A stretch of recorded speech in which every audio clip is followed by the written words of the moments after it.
Hey, what's going on, guys? Welcome to the Final Fantasy Brave Exodus video, and this is a unit review for the newest banner coming out, Leftia, Pot B, and also Lasswell. And I know that most of these units are probably undesirable for global players, but I'm still, I still have got to review the units for those of you who may, the minority of you that may be interested in these. So this STMR, for example, of Leftia is very good for two units in particular, which we'll be talking about here. So for cooldown and the ability, gives a 450 times mod to all Earth Black Magic. Okay, so we have Awakened. And the current partners, which could also be more in global, these were the only ones that I found on the JP version, so most of them, but I think there might be some more, I'm not sure. So the Neo Vision Shinju, Dark Fina, the Neo Vision Awakening, the new Dark Fina that just came out, Roka, Seacard, and also Uriah. So obviously some of those aren't as useful as others, but hey, it is what it is. 250% low burst damage, 200% magic TDH, it'll be 300% with their STMR, 500% cap, 1000 flat magic upon awakening the passive, so like an enhancement, and 200% Reaper, 100 and Fairy Killer, 150% Machine and Demon and Stone Killer. The normal LB gives a store buff, and the SLB is 25% throwing weapon in peril. Wind. I don't know why that's an error. Whoops. 135% Earth in peril, and 300 times 26,1 Earth magic, and it's 360 times if it's a Reaper. And the STMR will be very good with Tiana and Ibarra. Very good with those for sure. So the mod buff is very restrictive and doesn't give them the chaining like you would expect it would. No, it just buffs up the mods. That's all it does. You need a quad cast because she doesn't have it. And 25% throwing weapon in peril is kind of low at this point. Actually, I think global has better than that now, or equal on normal abilities. So 25% throwing in peril is not that good, even in SLB. And Tidus, the Neo Vision Tidus will have much higher. I think it's 45% in the future. So yeah, let's reveal her score.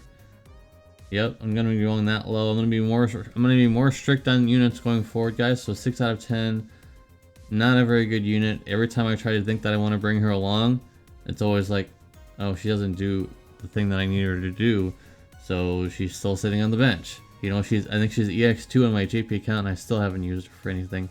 I've used her STMRs. I've used her STMRs though, so there's that. And let's talk about Final Fantasy 4 Lasswell.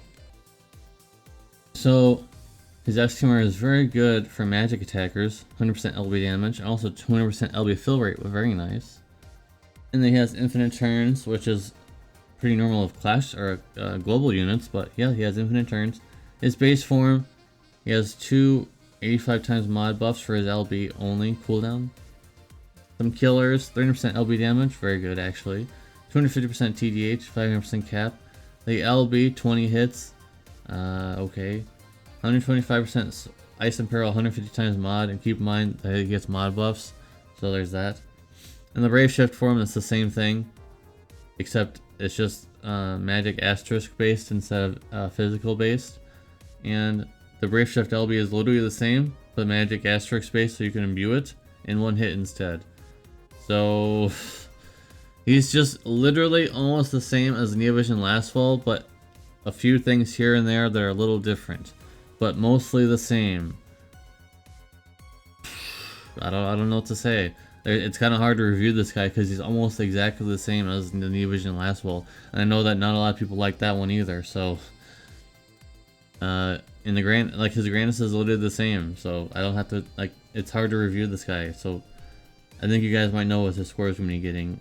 6.5, and that's only because he can do a little bit of damage here and there, and also his STMR is kind of holding him up a lot. His STMR is very good, but 6.5 out of 10 is very low.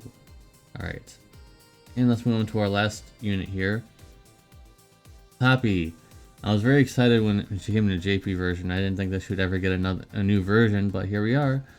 Her cooldown gives 80 times mod boost for Self and Tornado and other things. And also, Tornado was changed on the JP version to be Bolting Strike chaining, so actually this is kind of a retroactive buff, more for her even. So, I didn't think about that until just now. 80 times mod buff for her Tornado is not too bad. Her other cooldown also gives 30 LB fill for all allies and also 200% LB fill rate, not too bad. It's pretty good little thing there. Alright, and she has 250% LB damage, 200% magic TDH. That would be 300% with her STMR. 500% cap, 1000 flat magic upon enhancing one of her passives. 200% plant, Reaper Killer, and also 150% Stone and Demon Killer. So not the most amount of killers possible, but that's alright. Her LB has a magic store buff, and I'm starting to wonder if I just copy and pasted this from the other one, and I don't know if actually I don't know if Leftia has a store buff, but it doesn't really change very much even if she did. Anyways, the SLB, 25% Mason Peril. I don't think there are very many Mason Perils, so at least that's something. 135% Wind and Peril, 100% Stone and Plant Killer for herself, and also 300 times one-hit Wind Magic, and it's 360 times if Plant. So I've used her constantly. I have her EX3 on the JP version. I've used her extensively, so I know how she works. And if she's not finding a plant, her mods are a lot lower, as you can see, only 300 times. She's just going to be a lot weaker, especially on Global. She's going to be a lot weaker than other mages on Global for sure. She has no magic buffs at all, or good LB damage buffs for herself, so you need a support. You know she's used to be a support. And the mod buff for her magic are just kind of irrelevant, except for recently, like I mentioned, the Tornado got changed, or it's not that awkward breaking chaining family anymore. Now it is a Bolting Strike. So even if it has the Tornado animation, it's basically Bolting Strike chaining. Even though, I mean, Tornado nowadays have very high modifiers if you chain 3 or 4 of them together. So there's that. And let us reveal her score here. That's right, 7.5 out of 10. Like I said, I'm being more strict on units. So 7.5 out of 10 is pretty nice. She will do very good against plants, but against anything else, you'd rather just use anything else. So with that being said, guys, her TMR is very good because it gives a lot of HP to mages if you need that. Very good for Clash of Wolves, for example.